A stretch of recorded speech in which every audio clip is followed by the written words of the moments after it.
Hola y bienvenido al Instituto Bíblico del Aire de hoy.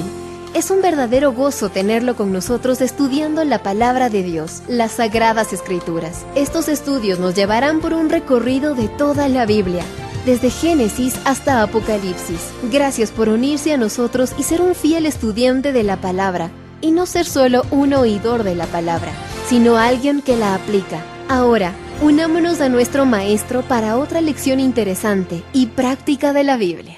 Decíamos en nuestra lección anterior que muchas de las grandes enseñanzas del Señor Jesucristo están contenidas en sus grandes discursos, en sus discursos principales. Ciertamente en estos discursos principales, como el Sermón de la Montaña, el Sermón en el Monte de los Olivos, también el discurso en el Aposento Alto, están mucho de lo que Jesús enseñó. Ahora, también se encuentra mucha de esta enseñanza en lo que se podría llamar discursos menores. Verdaderamente, los discursos de Jesús que son largos no son mayores, y los discursos de Jesús que son más cortos no son menores, en el sentido de que los mayores sean superiores a los menores a causa de su extensión. Algunas de las grandes enseñanzas de Jesús estarán en sus breves enseñanzas, sus parábolas, por ejemplo, sus metáforas, sus símbolos. Algunas de las cosas más profundas que él dijo, las dijo en una sola afirmación, en un versículo de la Escritura. Ahora, algunas de las grandes enseñanzas de Jesús están dentro de diálogos también. Estos discursos principales, especialmente el del Aposento Alto, no fue realmente un discurso. No fue un discurso en el sentido de que Jesús no usó oratoria. Usted puede leer Juan 13, 14, 15 y 16, y usted notará que todos esos hombres se sentaron con él alrededor de una mesa, le hicieron preguntas y él las respondió. Y eso es lo que se ha llamado el discurso del Aposento Alto. Realmente era un diálogo, no un discurso. Jesús estaba participando en diálogos con mucha frecuencia, a veces en diálogos muy hostiles. Algunas de sus mejores declaraciones salen de diálogos en respuesta a algo que alguien le dijo o le preguntó, o algo que él mismo le preguntó a alguien. Toda vez que él dijo algo, no importa el contexto en el cual lo dijo, eso es una enseñanza de Jesús. Él fue el más grande maestro que haya vivido, y siempre está enseñando. Así que fíjese bien en las enseñanzas de Jesús cuando lea los evangelios. Esas son, pues, las obras que Jesús quería hacer. Eso era una magnífica obsesión. Su obra de redención, su obra de regeneración, su obra de revelación. Esto es, en pocas palabras, la obra de Jesús. Ahora bien, al llegar a las enseñanzas de Jesús, debemos notar un pensamiento más. Note que Jesús tenía un sistema de valores. Todos nosotros tenemos un sistema de valores. Hoy en día escuchamos hablar mucho acerca de los valores. Según el diccionario, un valor es la cualidad de cierta cosa por la cual es determinada por nosotros como más o menos importante, deseable, beneficiable o útil. Con esa definición de valor en mente, note que Jesús tenía un sistema de valores. Constantemente nos enseñó por algo que dijo o hizo o alguna reacción de su parte que él tenía valores. Hay una palabra que usted encontrará en el Nuevo Testamento que es muy importante al llegar al ministerio de enseñanza de Jesús. Es la palabra confesar. La palabra confesar en español es una traducción de dos palabras griegas. La palabra griega para igualdad, que es humo, y la palabra griega para hablar, que es lagaio.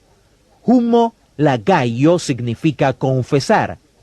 Confesar significa entonces decir la misma cosa, hablar igual. Un ejemplo, si su esposa le sirviera a usted un desayuno mal cocido y usted se molestara y se fuera y tirara la puerta, en la mesa del desayuno esto pasa con frecuencia. Así que usted se encuentra manejando hacia su trabajo y decide que actuó muy mal. Los niños estaban escondidos debajo de las sillas y todos estaban asustados y usted sabe que actuó mal y decide confesar. ¿Qué hace? Suponga que usted dice, Padre, realmente me equivoqué. Pero tú sabes, Padre, si Moisés la hubiera conocido a ella, hubiera hecho otro mandamiento. Tú sabes que ella es absolutamente, y usted suponga que sigue así. ¿Es eso una confesión? Eso no es confesión. Confesión no es autojustificación, y la confesión no es decirle a Dios que lo sentimos, no es decirle a Dios que usted siente mucho que lo agarró haciendo eso. Eso no es confesar.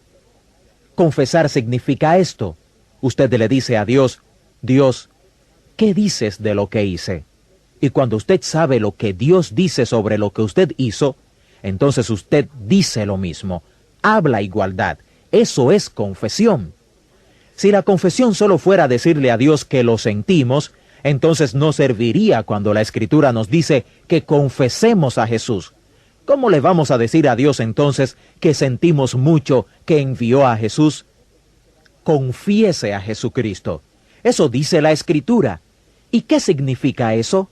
Bueno, significa seguirlo por los evangelios, y cuando Él hace algo, cuando Él demuestra que es algo, cuando dice algo sobre un valor, entonces nosotros decimos lo mismo, hablamos igual que Él. Decir lo mismo que Él dice sobre ese valor, eso es lo que se llama confesión. Y déjeme decirle algo, eso puede revolucionar su vida. Al leer estos evangelios, un último pensamiento en términos de nuestra introducción. Es lo que podemos llamar el problema sinóptico. Los primeros tres evangelios, Mateo, Marcos y Lucas, son conocidos como evangelios sinópticos, porque el contenido de estos tres evangelios es sinónimo, tienen su contenido en común. El evangelio de Juan, usted lo notará cuando lo lea, no es como Mateo. Marcos y Lucas tampoco son igual al evangelio de San Juan. El 90% del contenido del evangelio de Juan no está en Mateo, Marcos y Lucas.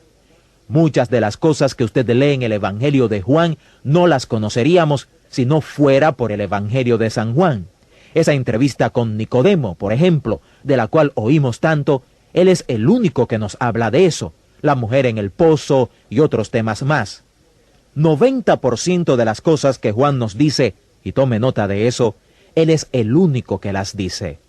Los estudiosos dicen al hablar de Mateo, Marcos y Lucas, que al estudiar estos tres documentos, creemos que Marcos debió escribir primero.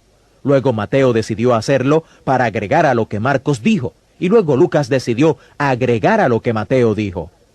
Se cree esto porque todo lo que está en Marcos está en Mateo y Lucas, pero hay cosas de Mateo que no están en Marcos, y hay cosas en Lucas que no están en Marcos tampoco. Y hay cosas en Mateo que no están en Lucas, y hay cosas en Lucas que no están en Mateo. Así que se cree que Marcos escribió primero, y se cree que tuvo a Pedro como fuente. Marcos escribió muy brevemente.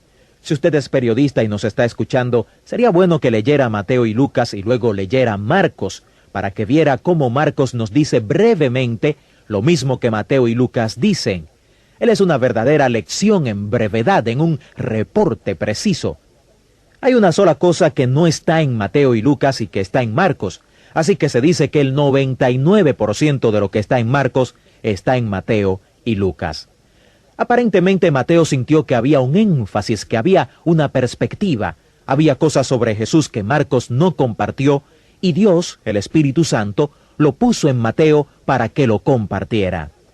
Él tenía un punto que hacer notar que no estaba en Marcos, y Lucas, por supuesto, se sintió igual.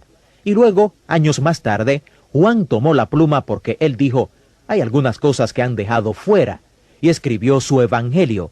Esto se ha llamado el problema sinóptico porque hay tal cosa como un evangelio sinóptico, porque Mateo, Marcos y Lucas tienen su contenido en común, el contenido es sinónimo, y Juan, por su parte, es único.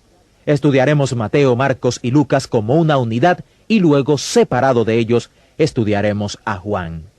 Vamos a estudiar cada enseñanza, cada entrevista, cada incidente en la vida de Jesús que se encuentra en los evangelios sinópticos. Lo discutiremos por lo menos una vez. Es que algunas veces esos eventos o esas enseñanzas, esas entrevistas o alguna otra cosa aparecen hasta 3 veces. Algunas se encuentran 4 veces en los 4 evangelios. A veces se encuentran una sola vez, pero ya que ocurren una vez, 3 o 4 veces, estudiaremos cada incidente por lo menos una vez. Así que para el tiempo cuando hayamos cubierto estos incidentes en secuencia en el Evangelio de Mateo, y luego vayamos a Lucas y tomemos las cosas en Lucas que no hemos cubierto todavía, ya que todo lo que está en Marcos está en Mateo y en Lucas, ya habremos entonces cubierto los evangelios sinópticos. Y ya estamos listos para llegar a uno de los evangelios y comenzaremos estudiando al Evangelio de Mateo. Comenzaremos este estudio dándole una tarea, así que tome su papel y lápiz para que apunte. Es una tarea de investigación. Tome a cada uno de los 12 apóstoles y conteste estas preguntas sobre estos 12 hombres con los cuales Jesús pasó sus 3 años de ministerio público. Primera pregunta: ¿qué estaba haciendo este hombre cuando conoció a Jesús? ¿Qué estaba haciendo este hombre cuando murió? ¿Dónde estaba este hombre cuando murió? Hasta donde usted pueda averiguar, investigue cómo murió. Y en su opinión, ¿por qué escogió Jesús a este hombre en particular para ser un apóstol?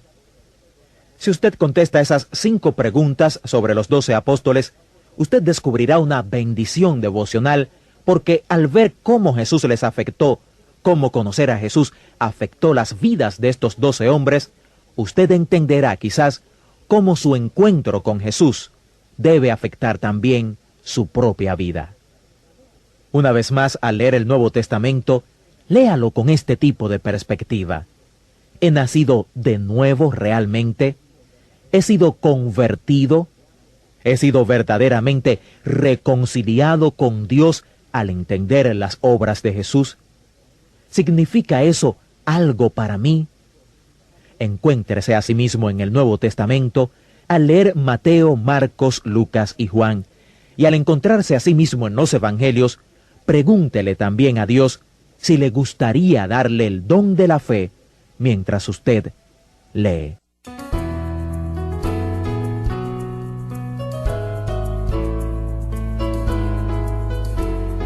Estimado discípulo y fiel estudiante de la Palabra de Dios, gracias por ser parte del Instituto Bíblico del Aire. Confiamos y oramos que usted aplicará lo que ha oído y aprendido en la lección de hoy de la Palabra de Dios. Por favor, planifique unirse a nosotros la próxima vez e invite a alguien más a unirse a usted para aprender juntos en el Instituto Bíblico del Aire. Contáctenos y comparta lo que está aprendiendo y cómo lo está ayudando este estudio a crecer en su conocimiento y fe en www.institutobiblicodelaire.com. Además, en nuestro sitio web, usted podrá descargar también todos los archivos de audio y las notas de este estudio. Ingrese a www.institutobiblicodelaire.com.